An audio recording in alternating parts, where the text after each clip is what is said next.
Dear students, welcome to the classes of Ray Academy. We are studying double entry bookkeeping for standard 12 students. Presently, we are studying the chapters on partnership, and this is the chapter on goodwill, nature and valuation.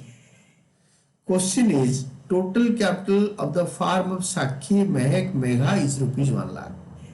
And the normal rate of return in this type of business या normal rate of interest is 15%. कोई अगर पैसे लगाया तो capital employed का 15% return मिलता है. This is normal profit. और एवरेज प्रॉफिट निकालने के लिए 3 साल का प्रॉफिट दे रखा है. 30,000, 40,000, 30,000, 36,000 एंड 42,000. तो calculate goodwill of the firm under super profit method. तो सुपर प्रॉफिट के लिए एक्चुअल और एवरेज प्रॉफिट पहले निकालना होगा. तो average profit per year, total profit of 3 years by 3 year. तो 3 साल का प्रॉफिट को ऐड करो, 3 में डिवाइड करो, एवरेज प्रॉफिट पर ईयर आएगा. दिस इज कॉल्ड एक्चुअल और average profit. Then fair note में goodwill under super profit method is equal to super profit into years purchase. ये सुपर प्रॉफिट को नीचे खोल दो.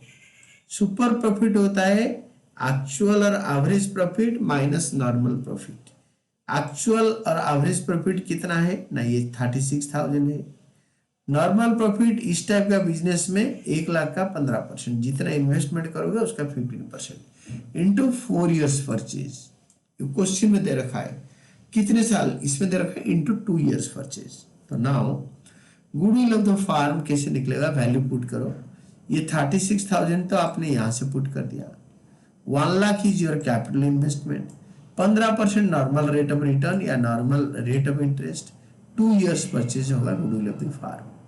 तो 36,000 minus 15,000 whole into 2 years purchase, that is equal to 21,000 into 2 years is equal to 42,000 is the value of goodwill under super profit method, and this is all about your answer.